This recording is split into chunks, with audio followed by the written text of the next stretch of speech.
बिस्मिल्लाहिर्रहमानिर्रहीम। अस्सलामुअलैकुम फ्रेंड्स, मैं हूं ज़ैब और आप देख रहे हैं traveller 777। Welcome to our YouTube channel. तो फ्रेंड्स, बात करेंगे पुर्तगाल का जो टूरिस्ट वीज़ा है उसके मतलब, यानी कि टूरिस्ट वीज़ा के लिए अभी क्या अपडेट है, इसके लिए कौन कौन से डॉक्यूमेंट रिक्वायर्ड है, वीज़ा फ़ीस कितनी है और जो ट्रैवल इंश्योरेंस है वो कौन सी आपको साथ में चाहिए और आप कहाँ पे इसका वीज़ा और किस तरह से अप्लाई कर सकते हैं। तो सबसे पहले फ्रेंड्स बात कर लेते हैं पुर्तगाल की। आपको पता है कि पुर्तगाल जो है वो यूरोपीय यूनियन में है, शेंजन मेंबर है। और शेंजन मेंबर होने के अलावा ये है कि ये एक अपनी ख़ास अच्छी अहमियत और पहचान रखता है यूरोप में, एक अच्छा खासा कंट्री है। इसके अलावा लिस्बन इसका कैपिटल है, ऑफिशियल लैंग्वेज इसकी पुर्तगीज़ है, 10 मिलियन पॉपुलेशन है इस कंट्री की। और ये यानी कि अपना बॉर्डर शेयर करता है स्पेन के साथ। स्पेन के अलावा बाकी इसको सारे अतराफ़ में जो है वो समंदर यानी पानी लगता है। बीच इसके खूबसूरत हैं। कभी मौका मिले तो आप पुर्तगाल का विज़िट ज़रूर कीजिएगा। बाकी फ्रेंड्स ये है कि इसके जो आपने वीज़ा अप्लाई करना है, मैं उसकी रिक्वायरमेंट भी आगे जाके आपको बता देता हूँ। लेकिन सबसे पहले आपको ये बताऊँ कि कुछ ऐसे कंट्रीज़ हैं जहाँ पर डायरेक्ट आप इसका वीज़ा जो है वो एम्बेसी में अप्लाई कर सकते हैं, लेकिन बहुत थोड़े वो कंट्री है। ज़्यादातर इसका वीज़ा जो है वो आपको VFS ग्लोबल के थ्रू या वीज़ा सेंटर जो बने हुए हैं वहाँ आपको जो है उन्हीं के थ्रू अपनी एप्लीकेशन सबमिट करना पड़ती है। तो उसके लिए कुछ डॉक्यूमेंट्स रिक्वायर्ड होते हैं। बाकी ये है कि फ्रेंड्स अगर आप इसका वीज़ा अप्लाई करें तो आप ऑनलाइन जाकर, आपके पास दो ऑप्शन है, या तो आप जो है ऑनलाइन VFS ग्लोबल की वेबसाइट पे जाके आप डायरेक्ट वहाँ से अप्लाई कर सकते हैं, या फिर आप इनका जो फॉर्म है वो प्रिंट आउट कर लें और बाकी डॉक्यूमेंटेशन तैयार करके बाई हैंड भी आप ले जाएं। दोनों तरीक़ों से इसका वीज़ा अप्लाई हो जाता है पुर्तगाल का। अगर आप VFS ग्लोबल के थ्रू भी आप अप्लाई करेंगे, आपकी सारी डॉक्यूमेंटेशन हो जाएगी। आपका वीज़ा का प्रोसेस जो है वो तभी यानी कि स्टार्ट होगा जब आप खुद जो है फिज़िकली आप वहाँ पे डॉक्यूमेंट्स लेके जाएंगे VFS ग्लोबल के ऑफिस में, और वहाँ पे जाके अपने फिंगरप्रिंट्स देंगे, उनको फ़ीस देंगे, तो आपका प्रोसेस स्टार्ट होगा। अभी बात कर लेते हैं जो है इसके डॉक्यूमेंट्स की, यानी कि कौन कौन से डॉक्यूमेंट आपको रिक्वायर्ड है अगर आप टूरिस्ट वीज़ा आप अप्लाई करना चाहते हैं पुर्तगाल का। सबसे पहले फ्रेंड्स आपके पास जो है वीज़ा एप्लीकेशन फॉर्म होना चाहिए। और जो वीज़ा एप्लीकेशन फॉर्म है उसको आप कोशिश करें कि जो है आप कंप्यूटर में ही उसको फिलअप करें, ताकि वो थोड़ा क्लियर हो जाता है और पढ़ने वाले बंदे के लिए भी आसानी होती है। क्योंकि कुछ लोगों की हैंड राइटिंग अच्छी होती है, समझ आ जाती है, कुछ की इतनी खास क्लियर नहीं होती, तो फिर जो है पढ़ने वाला बंदा भी कंफ्यूज होता है। तो उसके लिए बेहतर है कि आप जो है इसका वीज़ा फॉर्म जो है उसको कंप्यूटर में फिल करें, उसके बाद आप उसका प्रिंट आउट निकाल लें, बाद में आप नीचे जो है साइन कर दें। इसके अलावा आपके पास वैलिड पासपोर्ट होना चाहिए जिसकी मिनिमम 6 महीने वैलिडिटी हो।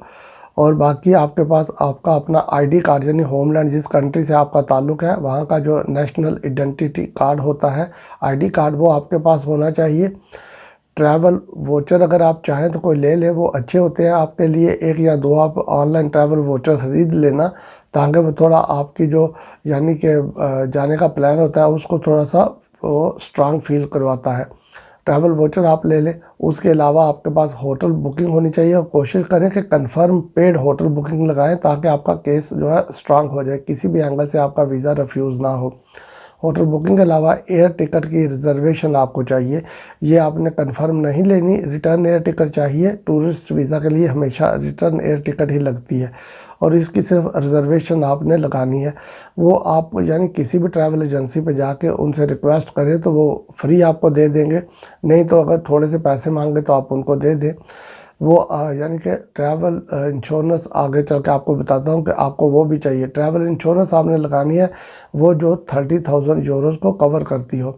ये फ्रेंड्स ऑनलाइन आपको मिल जाती है, इतनी महंगी नहीं होती। ऑनलाइन अगर आप जो है ट्रैवल इंश्योरेंस की सर्च करेंगे तो बहुत ज़्यादा ऑप्शंस आपको मिल जाएंगे, वहाँ पे बहुत ज़्यादा इंश्योरेंस होंगी, उनमें से आप चूज़ कर लें जो उनसे आपको सूट करती है। लेकिन मेक श्योर करना कि वो जो ट्रैवल इंश्योरेंस है उसकी कवरेज जो है वो 30,000 यूरोज़ वाली हो। इसके अलावा आपके पास ट्रैवल प्लान होना चाहिए। ट्रैवल प्लान के अलावा कवरिंग लेटर होना चाहिए कि आप क्यों जा रहे हैं, किस लिए जा रहे हैं, कहाँ पे रुकना है, कहाँ का विज़िट करना है, ये सारा कुछ जो है आपने कवरिंग लेटर में फ्रेंड्स लिखना होता है। बाकी अगर आप मैरिड हैं तो मैरिज सर्टिफिकेट साथ में लगाएं, और अगर अनमैरिड है तो FRC लगाएं साथ में। FRC यानी फैमिली रजिस्ट्रेशन सर्टिफिकेट। और फ्रेंड्स जो अनमैरिड है वो भी FRC लगाएंगे, और जो मैरिड है वो मैरिज सर्टिफिकेट भी साथ में लगाएंगे और FRC भी साथ में लगाएंगे। इसके अलावा फ्रेंड्स जो है बाकी मज़ीद जो है, अगर आप काम करते हैं कहीं पर तो काम के लिए फिर यह है कि आपके पास काम का कॉन्ट्रैक्ट होना चाहिए, आपके पास पे स्लिप्स होनी चाहिए और सैलरी आपके अकाउंट में आनी चाहिए। सैलरी आपके अकाउंट में आती होगी तो वहीं से शो हो जाएगी कि आप जो है काम भी कर रहे हैं।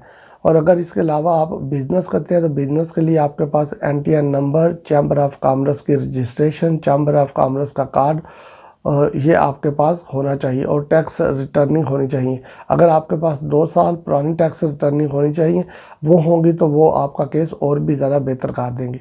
और बैंक स्टेटमेंट आपके पास होनी चाहिए। बैंक स्टेटमेंट जो है वो आपने ऑनलाइन प्रिंट नहीं निकालना उसका फ्रेंड्स, वो आपने बैंक से जाके अप्लाई करनी है।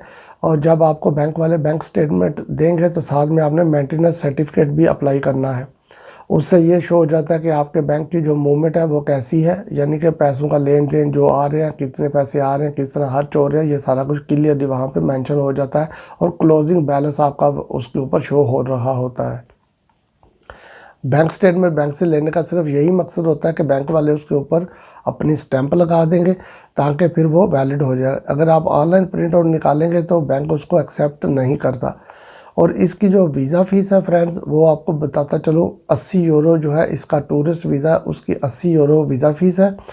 और इसके अलावा जब आप VFS यानी वीज़ा सेंटर किसी भी जगह पे जाएंगे, गैरीज के ऑफिस या किसी भी जगह पे आपने जहाँ पे आपको अपॉइंटमेंट मिलेगी, वहाँ पर जब आप जाएंगे तो फिर वो थोड़े से चार्जेस आपसे लेंगे, क्योंकि उन्होंने आपके डॉक्यूमेंट्स लेने हैं, उनको स्कैन करना है।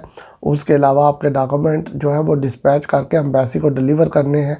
उसके बाद जब एम्बेसी उनको रिस्पॉन्ड देगी यानी, तो फिर वो आपको दोबारा रिप्लाई भी करेंगे, तो इस चीज़ के थोड़े से वो चार्जेस लेते हैं।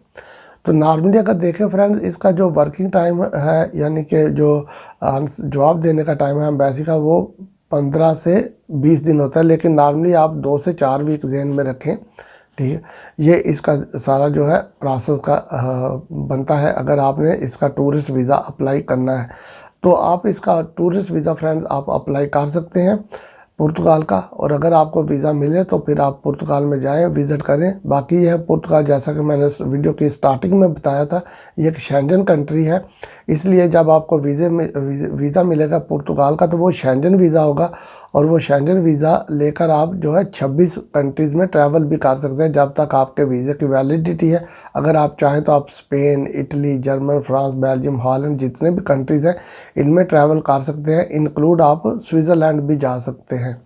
जी फ्रेंड्स, तो फ्रेंड्स ये एक छोटी सी वीडियो है। अगर वीडियो अच्छी लगे तो चैनल को सब्सक्राइब कीजिएगा, वीडियो को लाइक और शेयर कीजिएगा। अपना बहुत सा ख्याल रखिएगा। फिर मिलेंगे किसी नई वीडियो में किसी नई अपडेट के साथ। तब तक टेक केयर, अल्लाह हाफिज़।